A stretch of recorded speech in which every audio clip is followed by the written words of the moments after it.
Like many things that pop out of nowhere and start shoving ads down your throat, Quibi launched earlier this year and, it received the typical welcome wagon the internet gives. One that involved a lot of pitchforks and torches. Now, new things on the internet are typically torn to shreds without any thought of it as to why, but at the same time, people are fickle and opinions change at the drop of the hat, so who knows whether anything is good or not. Like, I remember when Musical.ly turned into TikTok and people were all ready just to send that out to the gallows, but now when it's on the verge of being shut down, y'all are freaking out.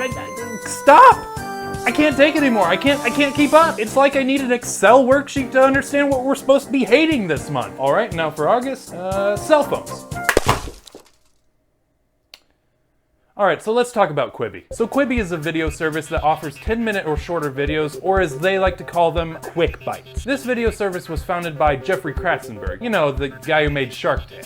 Okay, fine, he made a lot of other good things, but come on, he made Shark Tale, and I want you to remember that. Thus, in April of 2020, throughout all the terror in the world, Quibi launched all the same, and we all asked, why? Now, don't get me wrong, Quibi should have a lot going for it with its good production team, high-profile actors, and creating flashy content. They seem to be set up for success, but somehow before I even saw any Quibi videos, I was turned off, and I don't really know why. So to try and help me figure this all out, I decided to make a little pros and cons list, so let's see. Alright, so pros, competently produced content, yeah. Star power, okay. And wealthy creators, yeah, everything checks out. I don't really see what the problem here is. Now the cons.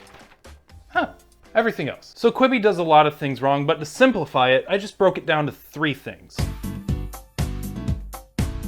Alright, so first thing, Quibi's got bad commercials. For the launch of the commercials, most of them consisted of saying that a short time is a Quibi. Literally, most commercials were random and had no connection to the service, like, "Our grandson, how much longer did the doctor say I had to live?" A Quibi, Grandpa. What?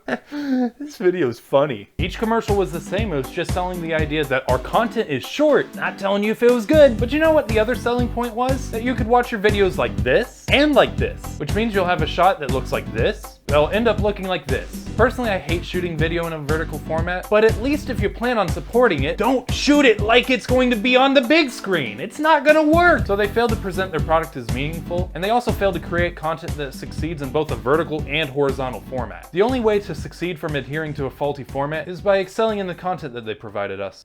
Well,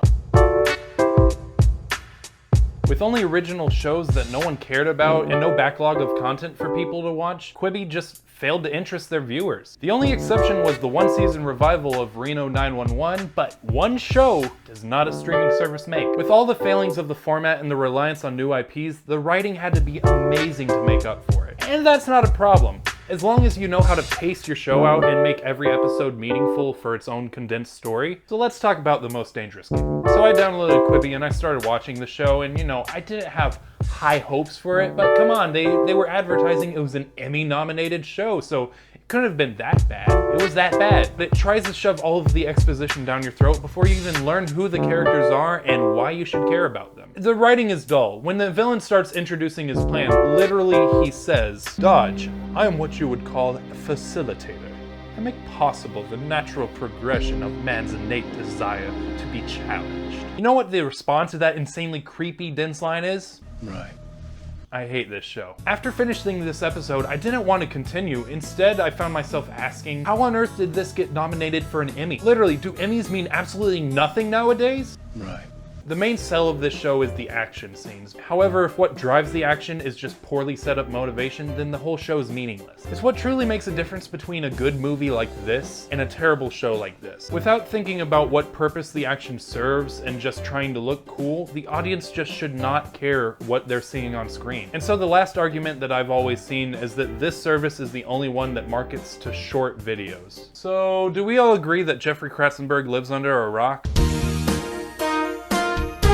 Quibi is $5 a month at the cheapest. YouTube is free. By trying to make content that competes with the free service, you have to make a product that is way more desirable than the other. And here's the reality, you can't. YouTube is filled with creators that are extremely talented. If you want to watch any type of video, you bet you can probably find it on YouTube. And I swear, I would believe in Quibi if I believed that they actually made content they were passionate about. They hired big actors and spent tons of money to make the content look nice, but it seems they failed to spend any time trying to make the stories engaging. This platform proves that if you create something that you're truly passionate about and you're willing to improve on your work, you will be rewarded and people will support what you create. And that's not to say this platform isn't flawed, but at least most of the content on it is driven by passionate people and not a business trying to squeeze every last cent out of their viewers. So I think this whole breakdown of Quibi comes down to my hope for YouTube. If you watch something you truly enjoy, please consider supporting it and you will further its lifespan. So that's about all I had to say. Thank you so much for watching. Please do consider subscribing, and I hope you have a wonderful day.